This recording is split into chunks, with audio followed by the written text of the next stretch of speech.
Um, you know, for sure, near the top of the list was the number of overall housing units, new and renovated, was 600, over 600 during that overall span.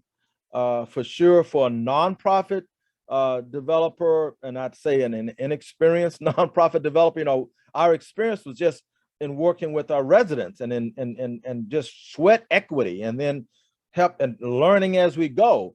For a nonprofit developer to have that kind of start in a community like Poly, and then build the first new homes in over 20 years, yeah, I thought that was successful, and which is again part of why the national recognition came in. And I'd like to say relationships, though it's harder to quantify, but I think we connected people within Poly and beyond Poly, not just leaders, but everyday people. I think the community gardens, when they were thriving, were just beauty, just incredible. And I don't just mean the growing vegetables and plants. I mean the diversity of people who were working the community gardens, and all the after effect of working together with your neighbors. That would be at the top of my list. And during the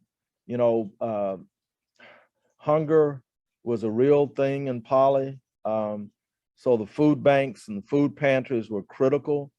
And to see in our food pantry, and were significantly driven, run, organized by Poly residents. These were all neighbors.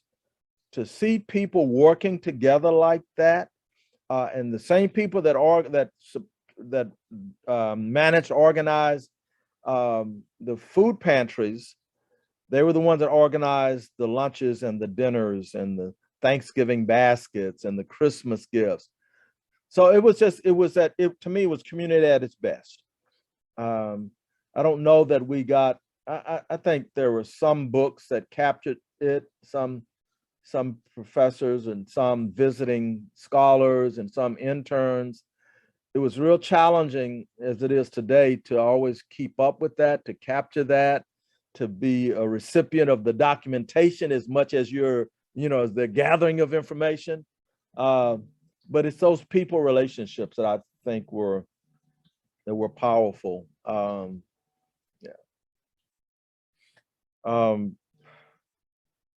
We got some awards with in partnering with the city. But again, I don't know that I can remember them now. The different groups and different governmental bodies, I think those were noteworthy in their time, but 10 years later, they're not really high on my list. It's mostly what we were able to do for and with people. There were dozens of student interns that came through Liberation Community, and Joffrey Mitchell, Dr. Mitchell, UTA, I think sociology, PhD is one that comes quickly to mind, but there are quite a few others. I think what we exposed them to, what we evoked from their own gifts and abilities and sensibilities, I think is noteworthy. I think Liberation Community in Polytechnic in particular was a great experience in human dignity.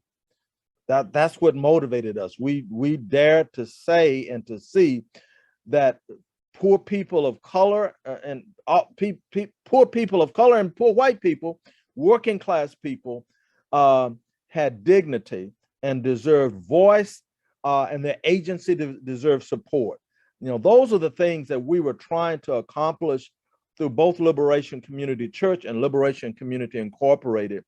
And that's where I have, my greatest sense of accomplishment, all those people, the people relationships, and the working together for human dignity.